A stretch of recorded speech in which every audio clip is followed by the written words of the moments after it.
Hey guys, how you doing? Sorry for doing this on my recliner, not in front of the Elgato on the casting couch because there was an accident and I'm washing the cushions of the casting couch and oh my god, there was so much of it. So much of it. Anyways, today I'm going to talk about a little bit of just like anything about the ninth generation that's been intriguing to me. I've noticed a couple things. I've noticed how all these companies, and here's the thing that people forget. People forget that the Switch is technically ninth generation. But I'm noticing these companies are starting to carve a niche out for themselves everywhere. I think Sony's is kind of like what they've been doing now along with VR. It's interesting they didn't show the back of the PS5 at the event. I think Sony had a good showing for the games and everything. One of the things I kind of have a problem with any of these systems, I just want to get this out of the way real quick.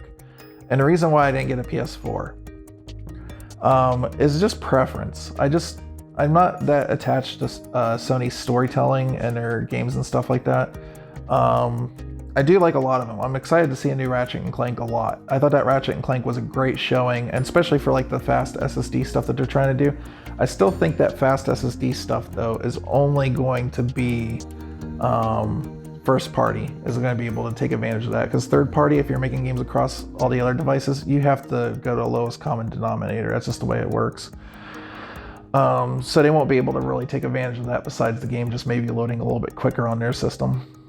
But when I look at what Sony's been doing and all this, and the other thing is I would just want to bring up too is, like, if you notice how just like console exclusives over the past couple generations have just kind of like really started to die off like a whole lot, and it kind of bothers me. Like, it used to be you could look forward to like 20-30 games a year, which meant you had like 2 to 3 games come out every month, and you know, there's usually like one you were excited for there that was only coming out on that system. And now that's not the case anymore. It's really not. It hasn't been the case for a while, and it kind of bums me out in a way, you know, because now it's like, if you're lucky, you get like 5 to 7 games a year. How many of those 5 to 7 do you actually care about? I know Sony's had games in the past that I don't care about. Quite a few, actually. Whether it's just because it's been a sequel and I was kind of done with that series anyways, or whatever. I do want to play Spider-Man, and I do want to play Ratchet and Clank though. And Horizon always looked good to me, but now I guess that's coming to PC. So I guess just after a matter of time, Horizon 2 will come to PC as well. But the other thing I'm thinking about is, like, what's the features of the PlayStation 5? They talked about it booting games really fast. But does that mean like I'm going to be able to leave off? How many games am I going to be able to like just leave off and then start instantly back into? They didn't really mention that. They did say Microsoft on Xbox One X, or Xbox Series X I should say, and they actually showed it. You can go up to 4 games. And those 4 games can start instantly. It's just not current generation 2, it's actually past generation games. So past generation, you can actually just go straight into it.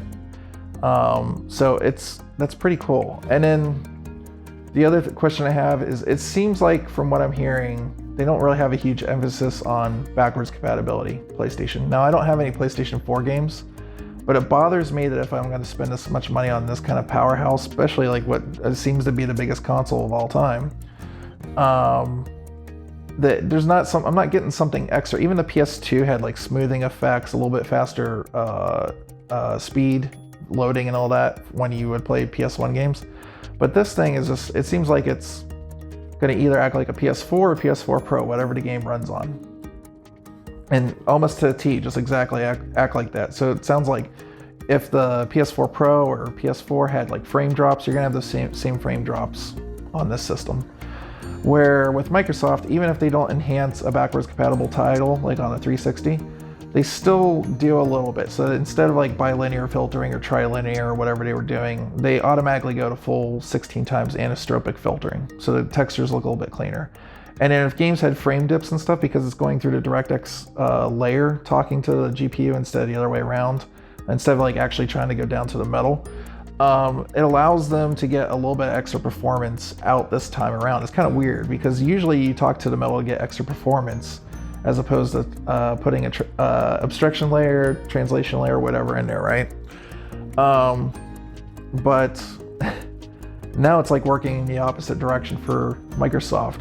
And so games like Call of Duty that I would get frame drops on the 360 back in the day are now running like a perfect 60 all the time on the Xbox One X, because it's just using that extra power as best as it can for what the game can do.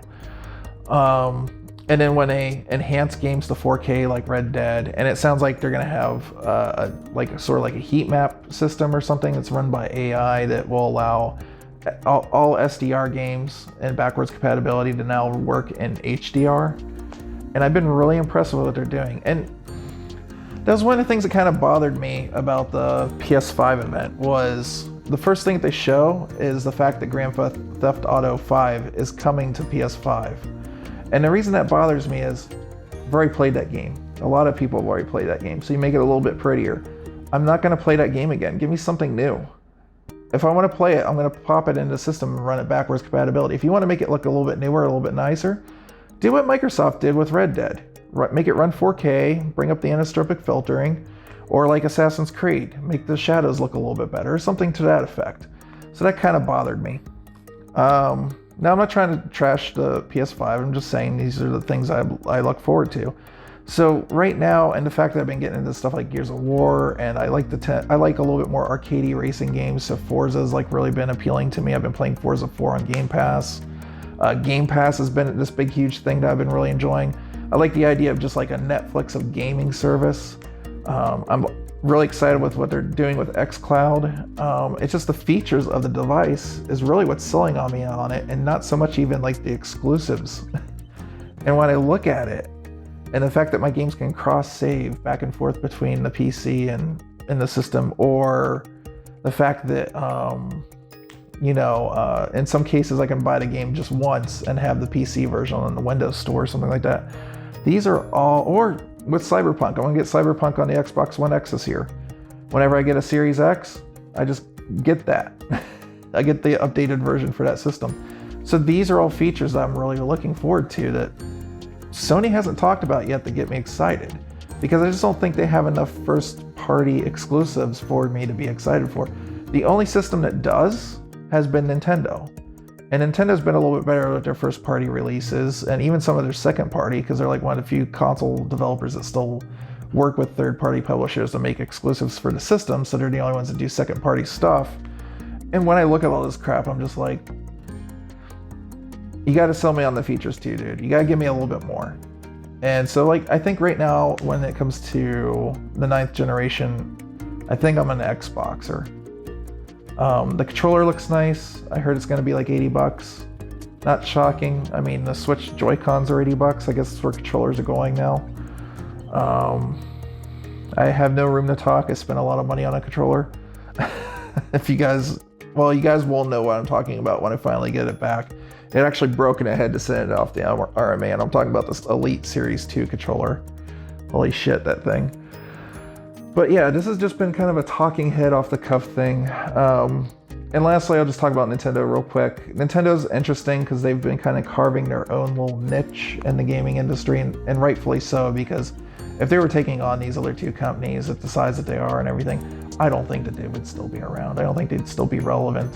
So to have a device that is, and a device that's very popular with adults too, just not kids, the fact that you can take it with you, put the game to sleep, bring the game back on when you're on a bus, or when you're like on lunch break at work or something, because like a lot of people, and I'm certainly guilty of this, I have time during the day, but it's like little pockets of time here and here. It's not like I have like hours to devote to a game or something. And I think it's why a lot of older people, a lot of older adults like us play so many multiplayer games, because we can get in, play with our friends for a couple of rounds, and then get out, right? And the Switch is kind of interesting because it makes single player, just any game, work that way. And also, you don't have to be in the same location. You can be on the shitter playing Tetris 99 or whatever, you know?